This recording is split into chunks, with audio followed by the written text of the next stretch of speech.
जय श्री राम। राधे राधे। हर हर महादेव। नमस्कार दोस्तों, स्वागत करता हूँ तुम्हारा हमारी अपने YouTube चैनल धार्मिक दर्शन में। तो दोस्तों, बंधन से मुक्ति नहीं है स्वतंत्रता। गीता में श्री कृष्ण की बताई ये 6 बातें आपको आजादी का सही अर्थ समझाएगी। तो आजादी का सही मतलब क्या है, यह जानने के लिए वीडियो पे आखिर तक बने रहे। कई बार मन में सवाल आता है कि आखिर असली या सच्ची स्वतंत्रता क्या है। भगवान श्री कृष्ण ने गीता में भय से मुक्ति को स्वतंत्रता का रूप बताया है।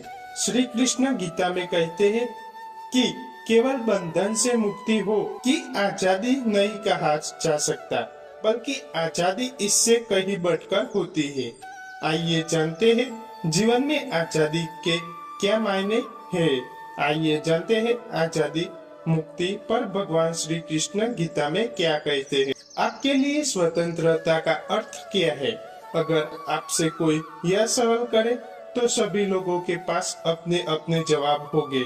लेकिन क्या आप जानते हैं कि सांसारिक बातों से अलग भगवान श्री कृष्ण ने स्वतंत्रता के बारे में गीता में क्या कहा है? गीता में भगवान श्री कृष्ण ने कहा है कि जो व्यक्ति जीवन में काम, मोक्ष, लालच, स्वार्थ जैसी बुराइयों से पार पा लेता है, वह मनुष्य सही मायनों में स्वतंत्र हो जाता है।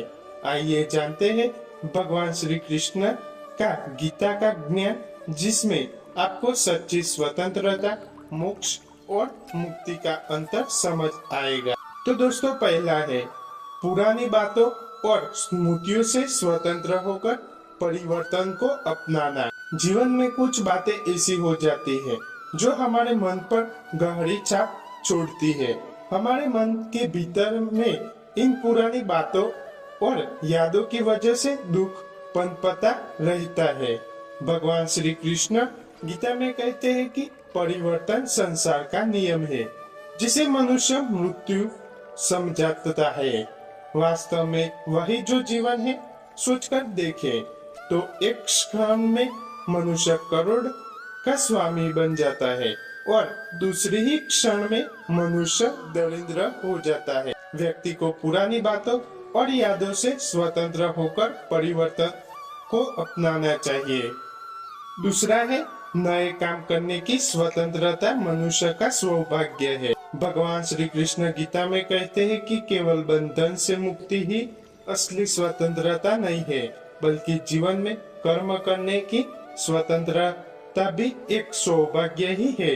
केवल मनुष्य को ही यह सौभाग्य प्राप्त नहीं है कि वह नए कर्म करने के लिए स्वतंत्र है, जिससे कि वे अपने लक्ष्य को भेदने के लिए निरंतर मेहनत करते रहे, और यही कर्मठता उसे एक सर्वश्रेष्ठ मनुष्य बनाएगी। ऐसा मनुष्य को अपने कर्म को ही अपना धर्म बना लेता है। तीसरा है भय से मुक्ति है स्वतंत्रता का अनुपम रूप। भगवान श्री कृष्ण कहते हैं कि भय के साए में जी रहा मनुष्य कभी भी साहसपूर्ण निर्णय नहीं ले सकता। उसे हमेशा ही भय लगता है। भय भी बंधन का ही एक रूप है। इसलिए आपको विवेक और साहसपूर्ण फैसले लेने के लिए भय से स्वतंत्रता रहनी चाहिए। निर्भीक होकर काम करने से लक्ष्य पूरा होता है। अगर किसी अन्य कारण से लक्ष्य पूरा नहीं होता तो भी मनुष्य का व्यक्तित्व जरूर निखरता है। उसे जीवन में कोई न कोई सबक जरूर मिल जाता है। चौथा है दूसरे पर निर्भर रहने से स्वतंत्र रहना। भगवान श्री कृष्ण गीता में अर्जुन को संदेश देते हैं कि हर मनुष्य दूसरों से विचार विमर्श करता है और सलाह लेता है, लेकिन अंत में उसे अपनी बुद्धि से ही काम लेना चाहिए, क्योंकि उसे अपने विषय में ऐसी बातें भी पता होती है जो वे किसी दूसरे से नहीं कर सकता है। श्री कृष्ण ने अर्जुन को पूरा ज्ञान देने के बाद यह स्वतंत्रता दी थी कि वह स्वविवेक से निर्णय ले सके और कार्य करे। भगवान श्री कृष्ण प्रत्येक मनुष्य को स्वार्थिक यानी आत्मनिर्भर बनने रहकर दूसरों पर निर्भरता से स्वतंत्र रहने का संदेश देते हैं। चौथा है अहंकार सहित इन पापों से स्वतंत्र रहना। धरती पर आकर हम सभी कभी न इसी माया में फंस जाते हैं, जब न चाहकर भी हमारे अंदर अहंकार का जन्म हो जाता है।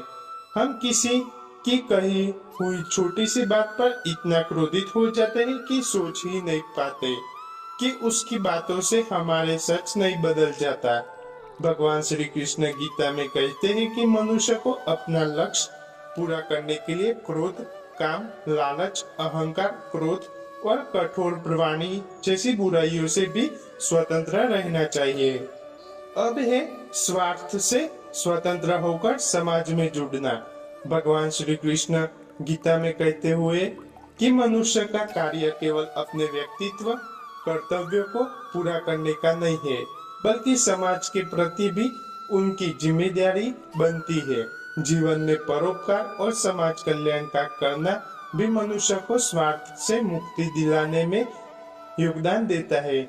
समाज में अगर कुछ गलत हो रहा है या किसी के साथ अन्याय हो रहा है, तो मनुष्य का कर्तव्य है कि मौन रहने की बजाय उसे रोकने के लिए कर्म करे। मनुष्य को उत्तम मनुष्य बनने के लिए करना पड़ता है सब चीजों का त्याग। तो जाने गीता के अनमोल वचन। श्रीमद् भागवत गीता में भगवान कृष्ण के उपदेशों का वर्णन है। गीता के ये उपदेश श्री कृष्ण ने महाभारत युद्ध के दौरान अर्जुन को दिए थे।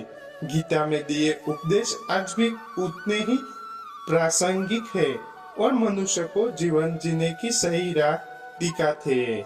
गीता की बातों को जीवन में अपनाने से व्यक्ति को सुख तरक्की मिलती है। गीता एकमात्र ऐसा ग्रंथ है जो मानव को जीने का ढंग सिखाता है।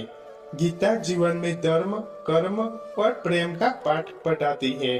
श्रीमद् भागवत गीता का ज्ञान मानव जीवन और जीवन के बाद के जीवन दोनों के लिए उपयोगी माना गया है। गीता संपूर्ण जीवन दर्शन है और इसका अनुसरण करने वाले व्यक्ति सर्वश्रेष्ठ होता है। गीता के कुछ अनुसार उत्तम मनुष्य बनने के लिए कुछ चीजों का त्याग करना पड़ता है। तो गीता में श्री कृष्ण ने कहा है कि हे पार्थ, दंभ, घमंड, अभिमान, क्रोध, कठोरता और अज्ञान यह सब आसुरी लक्षण है। इन चीजों का त्याग करके ही व्यक्ति अच्छा मनुष्य बन सकता है। दूसरा है, गीता में लिखा है कि जो लोग स्पष्ट और सीधी बात करते हैं उनकी वाणी भले कठोर हो, लेकिन वह लोग कभी भी किसी के साथ छल नहीं करते हैं। तीसरा है, गीता में लिखा है कि सोच अच्छी रखो तो लोग अपने आप अच्छे लगने लगेंगे। नियत अच्छी रखो, काम अपने आप ठीक होने लगेंगे। दूसरा है, श्री भागवत गीता में कहा गया है कि जीवन में 3 मंत्र हमेशा याद रखने चाहिए।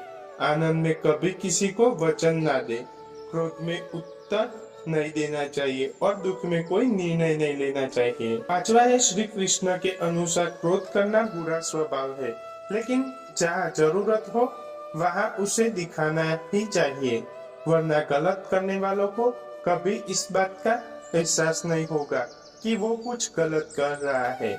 इस स्थिति में वो आपके साथ हमेशा वैसा ही व्यवहार करेगा। छठा है, गीता में कहा गया है कि भाग्य हमारे ही अतीत कर्मों का फल है। उसी तरह हम आज जो कर्म कर रहे हैं वो हमारे आने वाले फल को निर्धारित करेंगे।